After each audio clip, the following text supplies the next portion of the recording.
I know the only reason I shit on it so much is because I can't do it.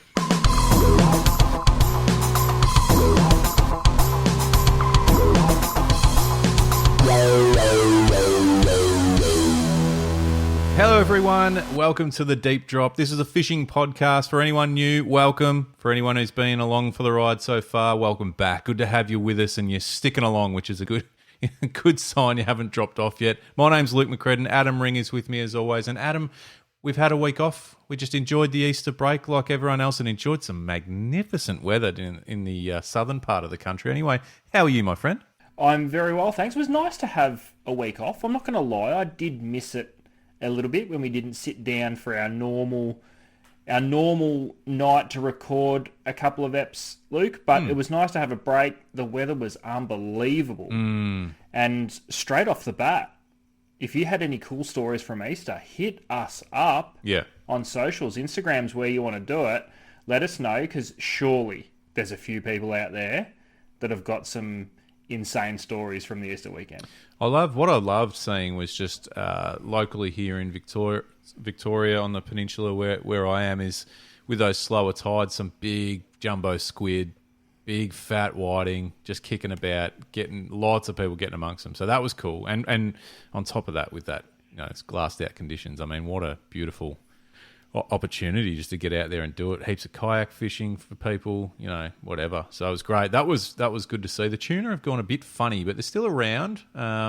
So people are really diving into whatever's around them at the moment. Some pretty nice sort of estuary fishing up and down the coast as well at the minute, which is pretty bloody cool. But anyway, we saw the first of the barrel tuna.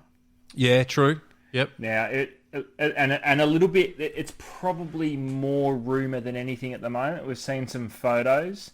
So there's at least been a couple, but I know Port Mac's been fishing okay, and there might have been one down your way. I think I saw on social media. So we'll just edit that bit out later.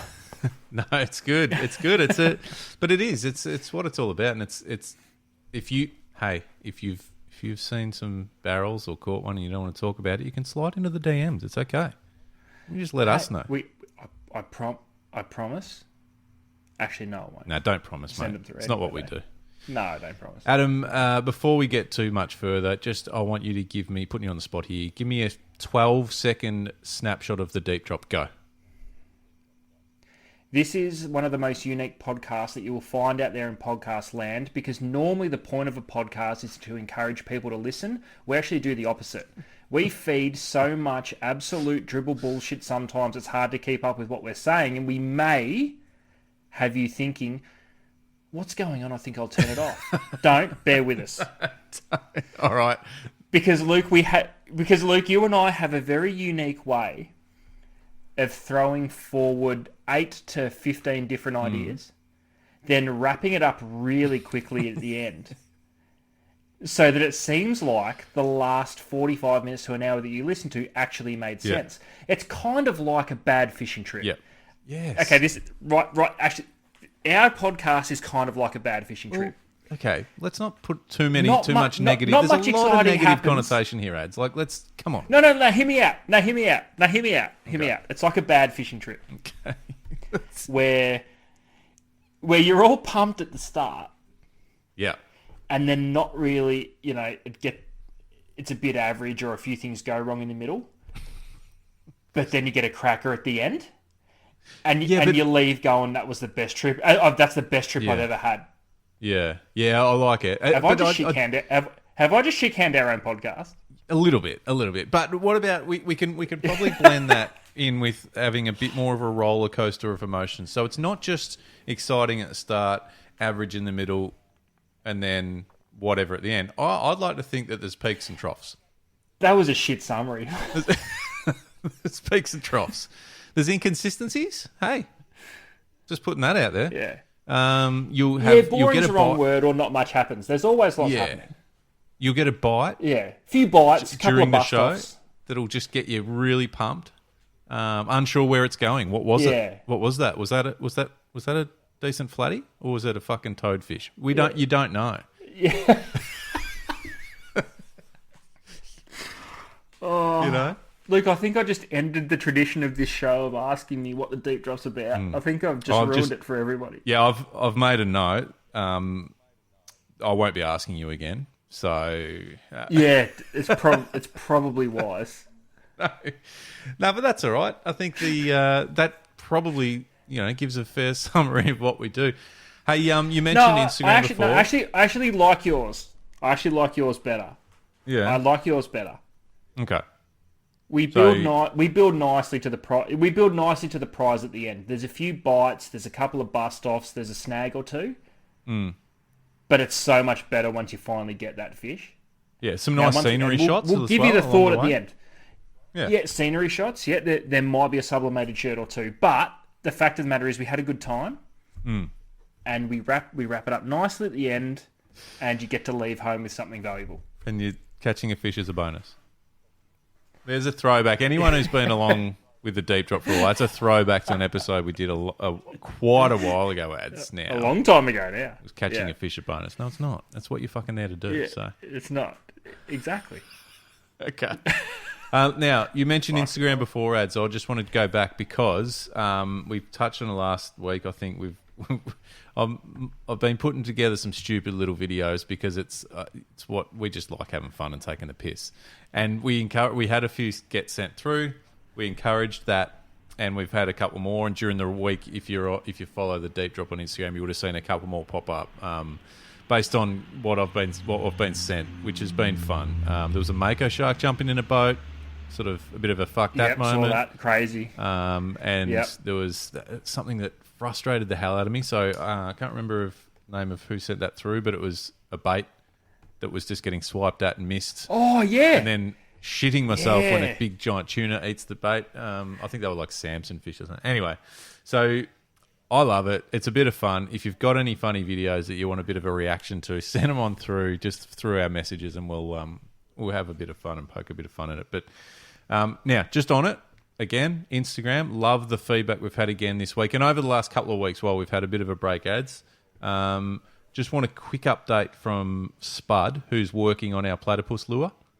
So we've had a bit of a design sent through. It's been drawn up on paper. I don't know where it's gotten to yet. So Spud, if you're out there listening, give us an update because we're worried about you, mate. Haven't heard from you for a few days. We're waiting with bated breath. He did mention this. Now, this makes me nervous. Now, Spud, I'm not putting pressure on you to make multiple, but you did mention you're only making one. I want to use it, or I want to give it to someone to use to try and catch a big cod with. Now, if people aren't sure what I'm talking about, we question why there isn't a platypus swim bait on the market. Surely cod eat platypus, right? Makes sense. So one of our great listeners, Spud, has come to the party and said, "I'm fucking making one," and he's designed it, and it looks amazing on the design so far. So update, please. I want an update. We're due for an update, Spud. Yep. Again, plenty of cool messages and shout outs coming through through the Instagram messages. So thanks everyone for doing that. Appreciate it. It's why we do it. I've got a voice message, Ads, and I'd like to play it if that's okay, if you don't mind. Let's do it. Let's have a listen. So Bo sent this through during the week. And what I loved about this one too, if I could just say, it was on water. He was out fishing with his mates when he sent this through. So it's a bit of a three-parter. There's a few layers to this, so just bear with me and let's dive in. Let's have a listen to what Bo had to say. We're currently out here fishing now and got the latest podcast on. The question is, does it depend on who you're going with as to how far is too far? So if your missus is in the car, how far is too far versus the boys being in the car? I'm going to pause it there. Because that's part one, which is which is a throwback to the question from a couple of weeks ago about how far is too far to drive for a day fishing trip.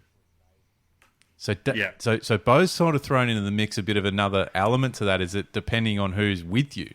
Yeah, which clearly it does matter. Yeah, so interesting one. But we got lots of good commentary about that. There was some people saying 5, 6, 7 hour round trips, no problem for like a day trip. I mean, I think we landed on, what did we say? Like 4 or 5? Max, yeah, 4. Yeah. 4. Anyway, people, I love it. People love to travel. All right, let's get back into this message. Also, question on if you're catching fish and shit's happening, it's obviously going to affect how long you stay on the water. Do you make a solid cutoff, but does that change when the bite's good? Obviously making you get back later. Servo snacks, I'm gluten-free. What are my options? I really don't know. I tend to not have much at all. Just give me some input if you got anything. I love that. Love that. Servo snacks was part of that conversation as well. So the Great gluten-free questions, barbecue shapes are available, by the way. They've just released them, Arnott's. So there you go. Ooh, So hello. get onto that, Bo. Or Bo, your other option is just regular toilet Yeah. stops. Like a really like regular really toilet regular. stops. Like just, prepare yourself. But there was a question in the middle of their ads, and I reckon it's an absolute cracker. Time on water. Does it change depending on the bite? It certainly does. It's a can of worms that I think we should open. Yeah. It does, because I think we've all been there.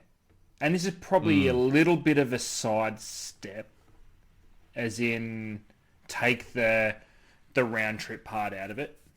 Because the round trip part of it adds a vastly different element. Yeah. Yeah. But I think that needs to be separated. Yeah, but naturally, that even on the round trip, how far is too far? Yeah. A good bite is definitely changing that, depending on how good the bite is. As in, if you get there, say we go to our maximum loop, you and I hop in the car, we drive 4 hours out to wherever, we launch the yaks or we launch the boat, we get amongst it, and it's fish immediately. And it's just one of those sessions where you're just hammering fish all session. In that scenario, probably happy to pull the pin and still leave on time. The issue is when you get that late bite, when that bite goes, when you're half thinking, we've probably only got half hour left in us. Let's just have a few casts on the way back to the ramp.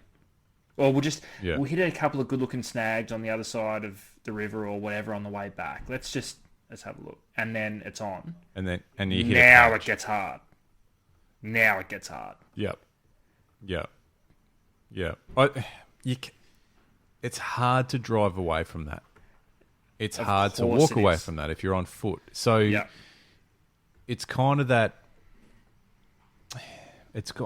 And look, you've gone to the effort to be there and put yourself in that position, that situation, and you finally stumble across it after what could have been a hard day, or it could have been a pretty good day, but then even still, you get that bite. Still find yourself on it. You get that bite. Yeah. So, I think time and water, does it change depending on the bite? 100%. Everything changes. Everything changes. But on the flip side of that, does it change a bit? Like if you've had there are a few different angles you could look at it. So if you've had a really good bite in the morning and it tapers off, that's always in the back of your mind that we've had a good morning. Doesn't really matter what happens from here. So you might wind up and wrap up quicker. Yeah. Yep.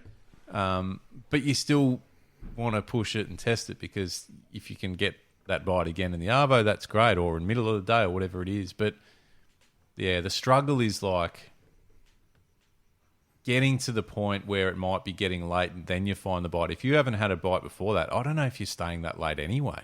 Do you know what I mean? Like it's all mental. That's mindset. actually a good point. That's a good point. Especially so your day would shorten naturally. Like if you hit the water at 6 a.m, fuck all has happened by 10.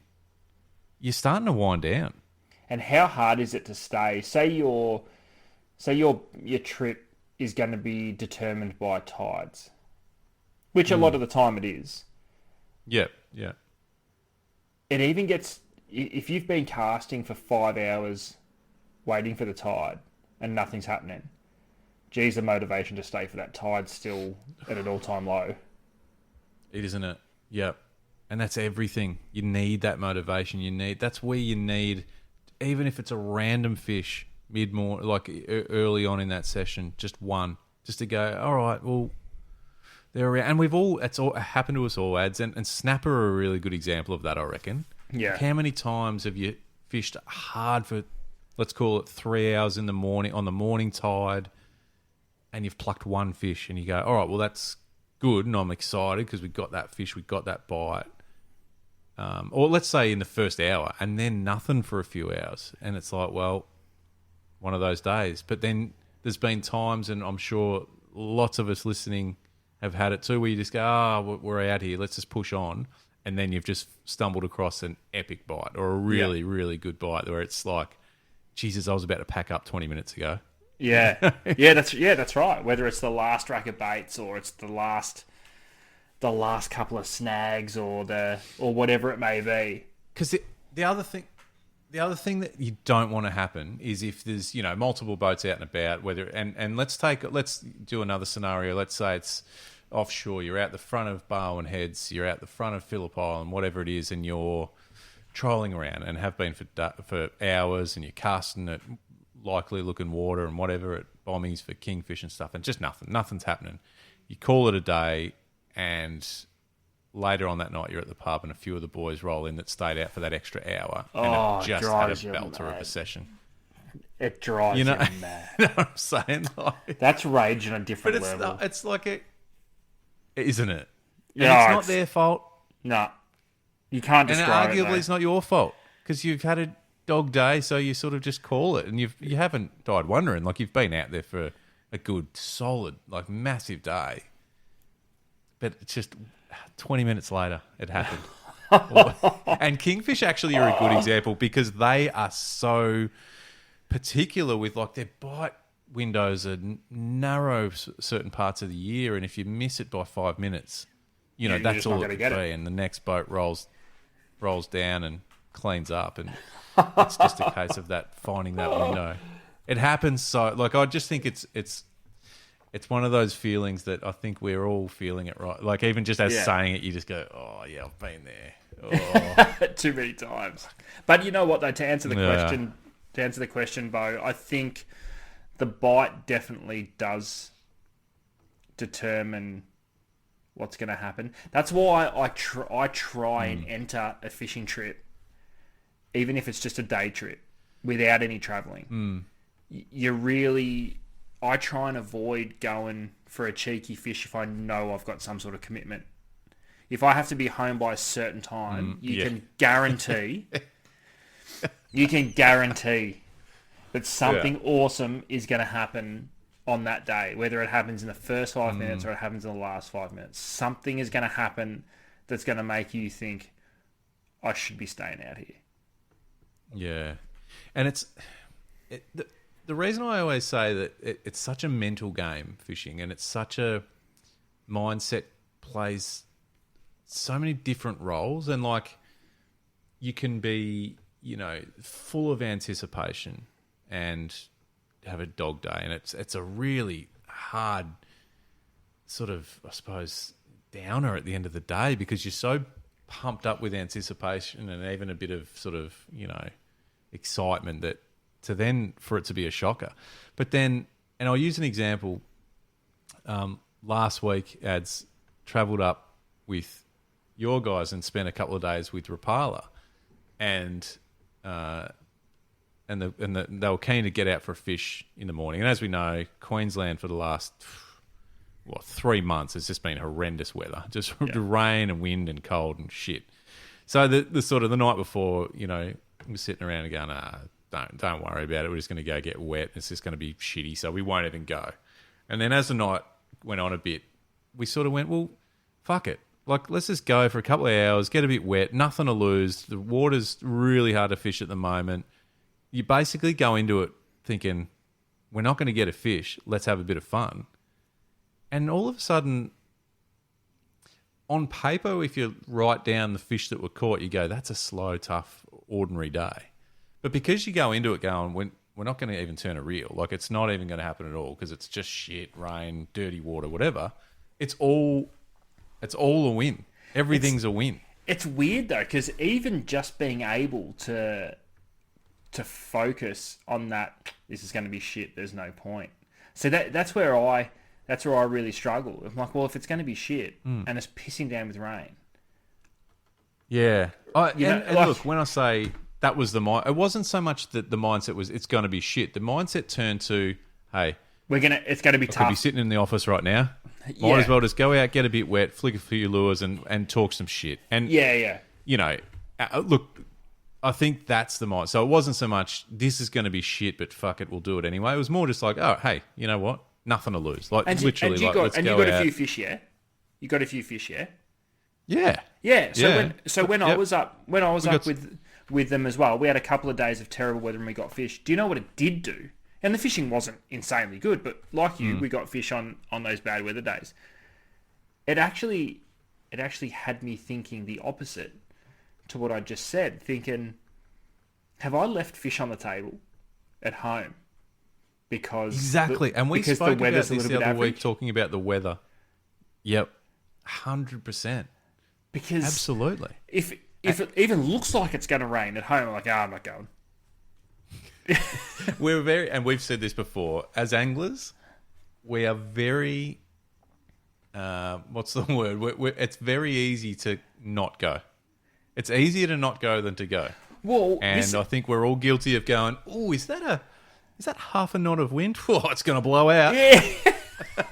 yeah.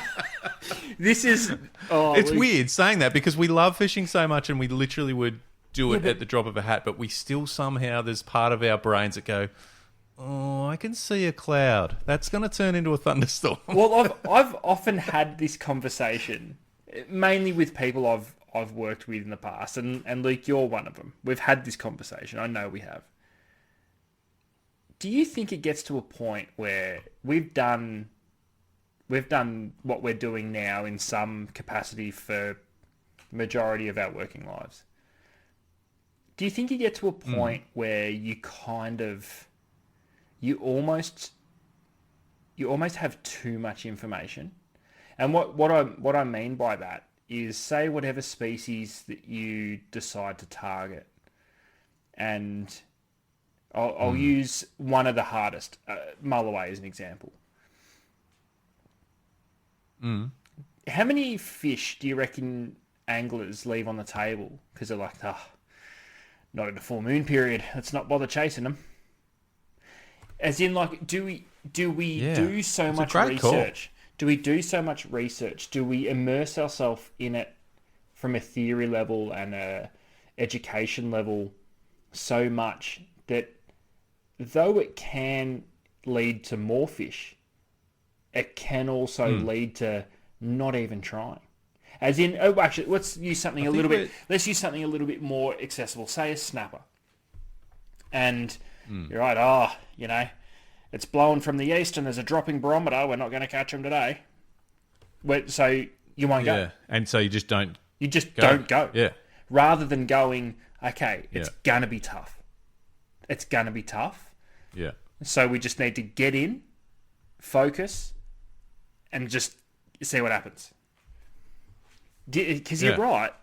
It is, and this again, this probably is what separates the 1%ers from someone like me. I will go, that half a knot. There's a front coming. I'm not getting caught in that shit, and not go. Fuck that. Yeah. Whereas the I think you're right. I think we're 1%er goes, I'm going regardless, but I'm going to let the weather dictate where I actually go, and I can adjust my game plan to accommodate. I think we overthink. I think we're all guilty of overthinking fishing. And when I say we all, you're right. If we've spoken about fishing for a living, like that's literally what we've had to do for an income for so many years. There comes a point where you just sometimes, if you simplify everything, you go, maybe I'll just go and chuck a squid jig around and see what happens. Just go. Oh, I'm definitely guilty of that. I'm shit at it. I'm terrible at it.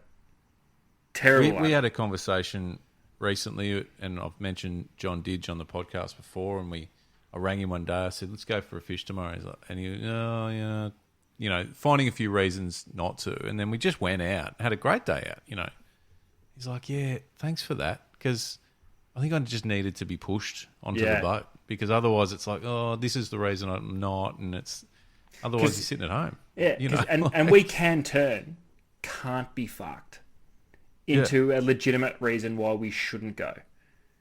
As in, can't be bothered today. But you might be the moon's shit anyway. The tides aren't right. Nah, fuck it. Yeah. Might not be fluent in other, languages, international languages, but geez, I think we're all pretty good at being able to speak code for can't be fucked. Yeah. Pretty well. pretty fluently. Well.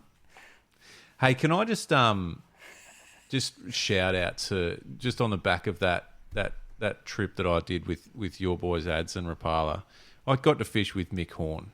Now, and I just want to take the moment because sometimes I think you and I are really fortunate that we get to fish with lots and lots of really cool people and have done over the course of, however long. Mick, I sort of little to no dealings with up until probably last year. But then caught up with him the other week.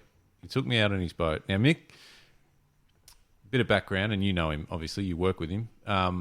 Tournament angler, bracket, designer of the Crush City soft baits that Rapala released last year. Now, anyone out there, I'm assuming, will be familiar in some way, shape or form with Crush City. Whether you've used them or not, you've seen them. This is a big deal because, and I'm not going to go too deep into it, Ads, because I actually want to get Mick on the podcast if we can sort of twist his arm. But for an Australian to develop a range on a global brand is pretty rare, I would say. There's input, but full sort of design and scope of actually putting together a range that hits the Australian market, and a lot of his range have hit the European and international markets as well. And that's the key, cool. because the European and international market didn't plan on taking them. They were developing their own tails, which they did. But the ones that Mick put together were so fucking good. They jumped on. Mix and went, they jumped on late. I'll have them. Yeah.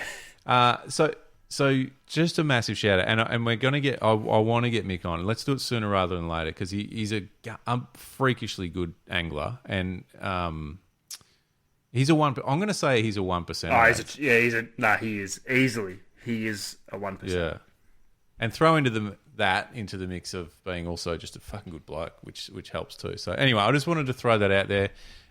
Check out Crush City if you haven't already, because they are bloody good baits. I tried to steal some packets while I was up there, but they wouldn't let me. But and I reckon we aim to get Mick on for a chat because Jesus, I was just picking his brain the whole time. Yeah, it's such an interesting process how they go about these things too. It's crazy. Yeah, but also just picking his brain on how he casts into a millimetre gap into a pylon. Jesus Christ, easily. Those people are so impressive. Yeah, and they're so annoying. Anyway, annoyingly good. Annoyingly good. Luke, one of the other things that I rediscovered that got me thinking while I was up in Queensland or northern New South Wales a few weeks ago. We had a situation where the drift was so quick that we had a few boats there with us. Like we had the majority of our Rapala crew there. So we had a few boats. We had a couple of the boys from around the country that aren't so much of a cast and retrieve crew, more of a cast a bait and sink a can crew. Which is awesome. Which is nothing wrong with that. You need them. You do. The drift was so quick at one point that they discovered that if they just put a lure out the back, the lure was working. So we had Timmy up the front casting, and two of the boys just trolling with cans. And I love that. They were legitimately picking up as many fish as what Tim did casting. What are we talking? Brim, flathead. And flathead. And various other little Yeah. bits and pieces. Yeah, But bits and pieces. It actually reminded me of a conversation I had with a store owner in Lakes Entrance who is trying up there to bring back the lost art of trolling. And not just, like, obviously, it's not a lost art out in the blue water. It's not. No. Trolling is how you catch majority of these pelagic species. What he was talking Crater about... Lakes. Yeah, what he was talking about, and shout out to Frank in Lakes Entrance, trolling the estuaries for brim and flathead. Frank Melito. Frank Melito, shout out to you, old mate. Is that who you're talking to? I'm, Frank. yeah. G'day, Frank. Hope you're listening. He has been passionately talking about trolling for brim and flathead. Now, over the course of the years of doing what we've done, Luke, I've seen some insanely good estuary fish caught trolling. I've seen massive estuary perch caught trolling. Yep. I've seen firsthand the brim and flathead thing. So my question to you and my question to all of the listeners of the Deep Drop out there. In certain scenarios, is trolling cheating? Oh, that's not where I thought you were going with this question. Yeah. Right, okay. All So, right. is trolling the lazy man's way of catching a fish in an estuary? Because blue water, that's what you do. Because you know we're talking. But why? But why is it what you do? But why is it what you do in blue water? Do you know what I mean? Yeah. Because you know that you can get them jigging or casting or cubing or fucking whatever. True. So are people being lazy in the blue water? Because you know what I'm saying though, like my honest opinion is I find trolling for the most part boring as batshit. But that's fair. But I don't fish in a scenario where I have an outboard. So to get from spot to spot, I'm at arguably optimal trolling speed. 100%. So why don't I just put a lure out the back? Well, ask yourself that. Look in the mirror. Why don't you do that, Adam? Because I think mentally I'll put those people in the same bracket as fly fishermen.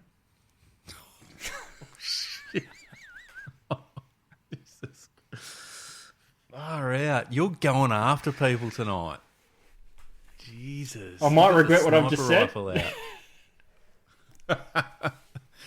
you know what? This is one, and I know I'm not going to be able to say this to you with fly fishing, but this is one I think don't knock it until you try it. And so I want you, Adam, to go out there and try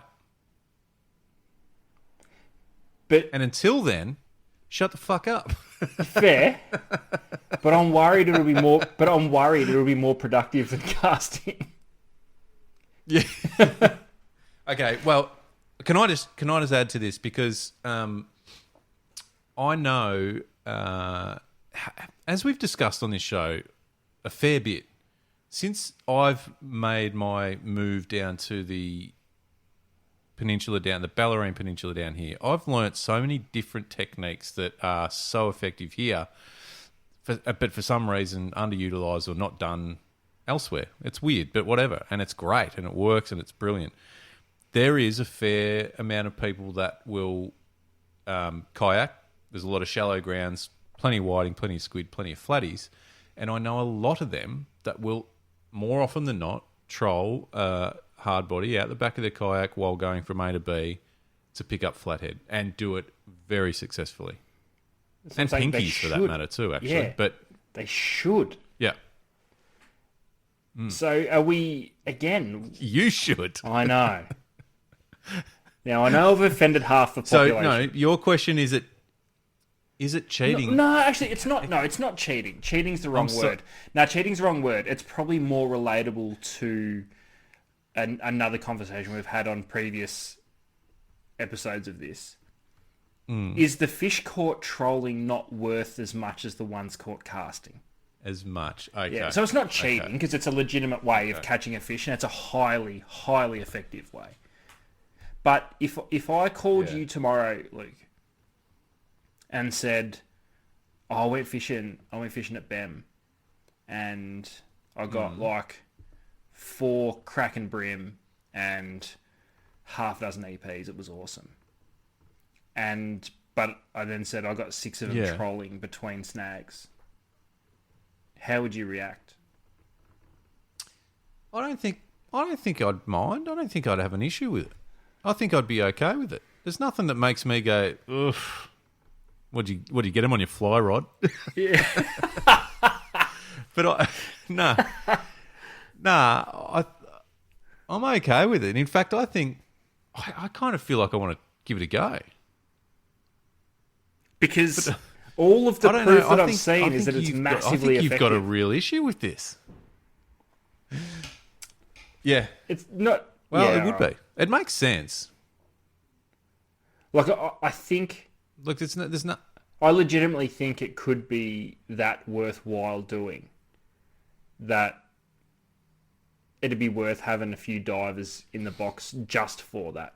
Maybe not so much... I don't see too many guys in boats doing it, because I think if they're there casting, it's so easy to hop from snag to snag or bank to bank or rock wall to rock wall. Yeah. So going back to your original sort of point with Frank, was he suggesting it's underutilized? It should be done more. It's a really effective way of fishing. Yeah. It should be a legitimate way to catch. What was he suggesting? Yeah. And what is he suggesting? What's the sort of lure? Are we talking hard bodies? Are we talking hard any bodies. particular style?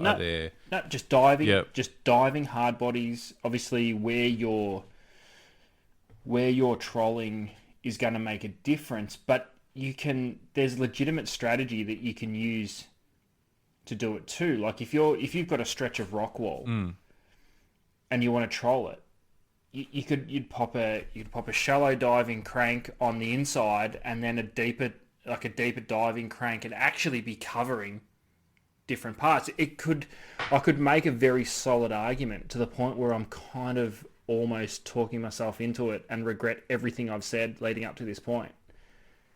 You could learn some proper things about any given waterway that you're trying to fish, even if I wanted to catch them casting.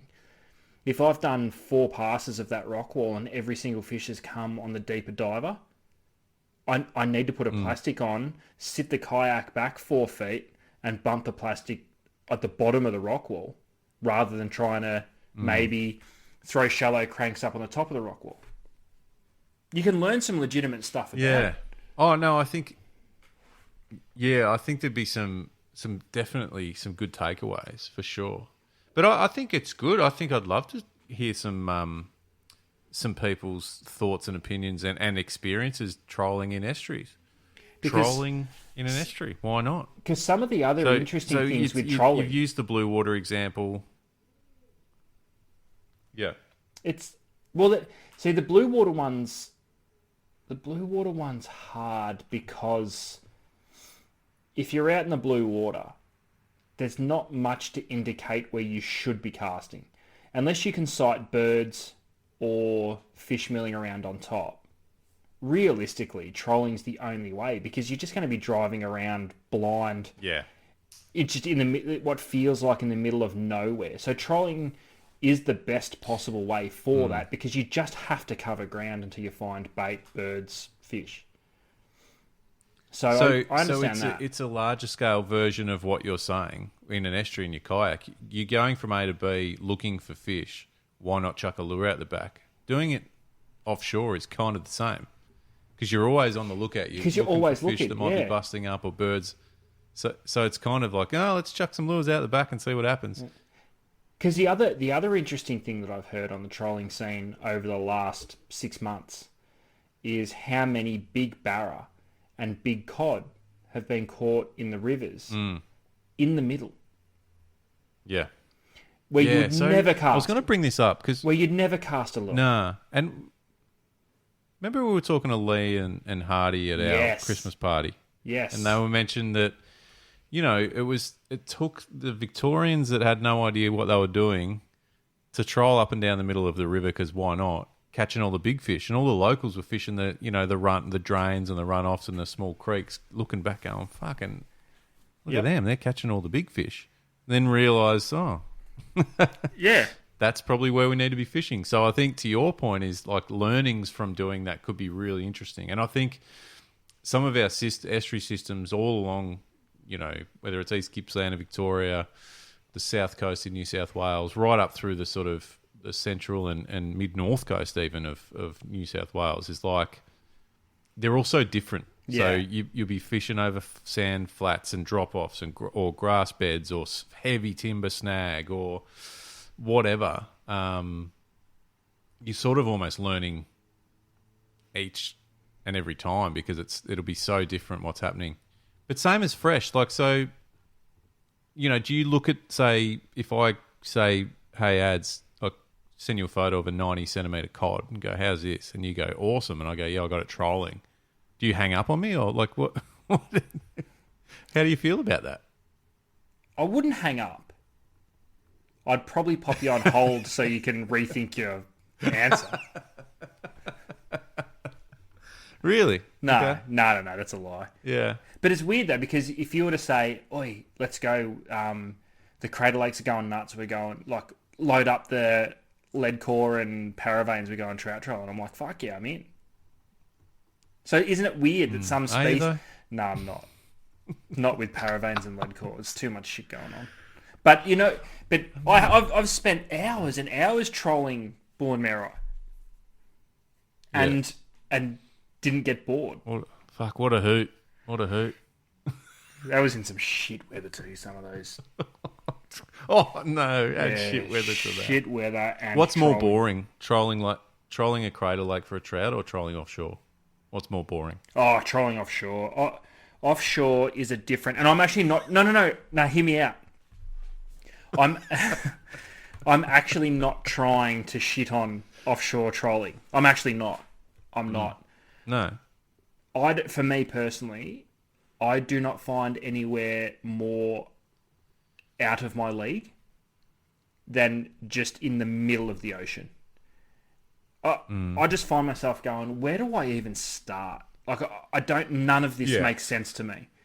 There's nothing to cast at. I can't see anything. You're just like, what am I doing out here? I'm literally trying to find a needle in a fucking haystack. At least in an estuary, I can see, there's a snag, there's a bank, there's a rock bar, there's a sand spit, I can kind of at least try and piece together some sort of game plan. You put me offshore, I'm like, A, the swell sucks ass. B, I can't. Standing up is a chore, let alone... It just lulls me to sleep. There's a bit of an element of the fumes from the outboard, the low groan of that engine just ticking over as you're in, doing 8 knots or whatever it is, and it's the same view as you look out the back, and there's the swell and the bit of chop, bit of slop. Someone on the back deck lights a cigarette, and that smoke just hangs around the deck like it doesn't blow away like it should. Like you think it should, and it makes you feel sick.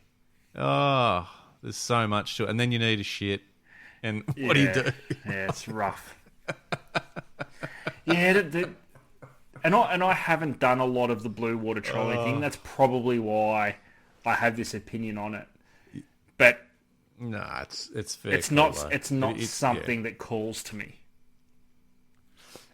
It's very, very little. And hey, when you hook a marlin or a tuna or whatever it is you're chasing, it's nuts. The excitement's through the roof, but Jesus, there's a lot of just nothing. Isn't there? Like just 99% just boredom. Yeah. That 1% of excitement's awesome. It's not enough. I agree, because I don't even find the excitement the same. After a couple of hours of trolling, you're like, I don't even care if there's a fish on. Whatever.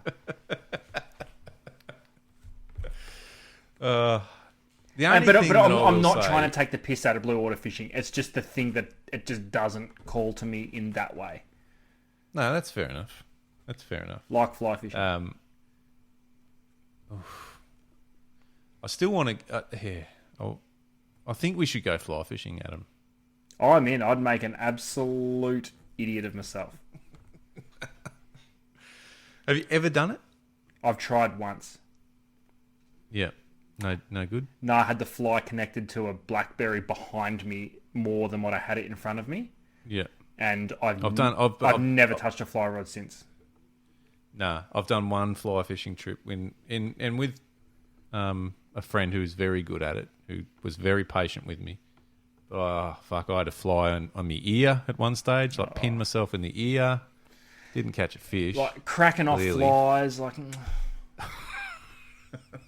the thought of it. Sorry, I didn't want to go there. The it thought just came of it, up. The I just thought started, of it upsets me. Yeah. What are you? Because you're a friendly guy, right? And you and I are happy to converse with people when we see them at the boat ramp or on a river. Or how do you go with walking down a stream and bumping into another fellow angler, which is awesome. It's always great to see people out and about. How do you go with that conversation if it's a fly fisherman? Not a problem at all. I love it because I know the only reason I shit on it so much is because I can't do it. So it's not anything. Yeah. Well, so my absolute honest, not just trying to be an idiot thoughts on fly fishing. Fly fishing is not something I think you can dabble in. No, that's a fair call. I think that's a fair call. I think you either go all in and figure it out, or you don't do it at all. And I haven't felt the need to dive into it. It hasn't. The closest I ever got was like watching some of that GeoBass stuff on YouTube. That was ridiculous. But I'd rather do that on spin gear or bait cast gear. Yes. But I think you're spot on. I don't think I have the capacity to go, you know what, I'm just going to park everything else for a little bit and I'm just going to work out this fly. I'm sure it's unbelievable. I'm sure the satisfaction you get out of catching trout on fly or any species on fly for that matter, I'm sure it's... Yeah. I'd even go as far to say it's probably one of the most addictive forms of fishing because you have to have everything aligned so nicely. Yeah. I don't think it hasn't hit me to the point where I've got it. No, That's okay. I don't. And I think I'm the same. I'd like to think that at some point in my life I will spend some quality time because I think you're spot on. I don't think you can do it once a year. Nah. And actually have a chance of being any good at it. I think it's something that I'd like to put. Honestly, it's probably something I wouldn't mind just putting a couple of years into. Yeah, and then just going on some wicked trips and wicked adventures and whatever. Yep, you put the time aside to immerse yourself in it, but I'm not. I haven't even got close. No. So I actually don't. Anyway. Actually, don't. I don't begrudge anyone who is a fly fisherman. I just think you could be using your time more wisely.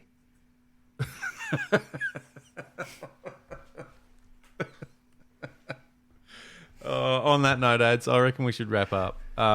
So hit us up on Instagram if you've got any reels you want us to have a look at and react to. Send them on through. Time on the water, does it change depending on the bite? We're saying it probably does. In most cases, but let us know what you think. Is trolling cheating? Are we asking that? No, we're rephrasing that, aren't we? We're going to say, is trolling shit not worth as much? Catching a fish trolling is trolling shit. Is blue water trolling shit? No. But trolling in estuaries. I think this is where I want. This is where I want to hear. Just leave it. Trolling in estuaries? Question mark. That's it. We'll go there. Let us know. Have you done it? Do you want to do it? What are your thoughts on it? As in, what sort of, how would you tackle it? Like, what would be your... Yeah. I think the kayak option's brilliant. Yeah, I think... You're in stealth mode already. If there's anything tailor-made to pace. Try it, that's the go. That's the one. Yeah. That's the one. And the other thing I didn't say before was I only sort of discovered in just recent years that it's a viable option for brim. I didn't ever think of brim that way. It's a more than viable come out and option. smack it. Love it. So let us know what you reckon. Get out there and do it. Actually, you know what I'd love? I'd love someone to do it, film it. You know, we were talking about the Deep Drop Pro team not long ago, Ads. It's time. Spuds joined the team unofficially. No, designing a lure for Spud's us. officially on it. He's on it. Yeah. So maybe if someone gets out there and does some estuary trolling, you're in. Yeah, you're in. It's an automatic. Yeah. It's an automatic. Yeah. Massive shout out to Bo for sending us a message. Yes. But a message while he was out on the water having a fish. That's a double whammy. That's Yeah. his pro team just for that. Great questions, and mate, good luck with the gluten-free snacks. That makes fish and snacks hard work. But I don't want to underestimate, the fact that Arnott's have just brought out gluten-free barbecue shapes. Bo, huge. question to you, Bo, because my sister is also gluten-free, and I may or may not consistently tell her that she now leads a life of food that has no taste or flavour. What, like, can you just put me back in my spot, Bo? Like, is food still good, even though it's gluten-free? Serious question. I don't actually know. Yeah. No, it's good. Yeah. This is something we should be aware of. Could we put good gluten-free snacks under our product and development wing of the Deep Drop? Yeah, I think so. I think so. I think what we need to do is revisit all the things that we like to grab at a servo and see then if we go can into development, gluten-free making sure that there's gluten-free options. Yeah. Boost bar. Is there a gluten-free boost bar? Soso and sauce. Is there a gluten-free soso and sauce? What? You know what I'm saying? Yeah. Fuck. Like, Okay, we've got work to do. this is weird. So, Bo, Jesus thank Christ, you. we've got some work to do. Righto. Appreciate Thanks. it. Thanks, Bo. Thanks, everyone, for listening. Thank you, Adam. You have a good day, my friend, and we will talk again soon. I'm going to go and work on a script on how to describe this show better next time, I promise. Because that was Yes, was please. terrible. Righto. Peace. See ya.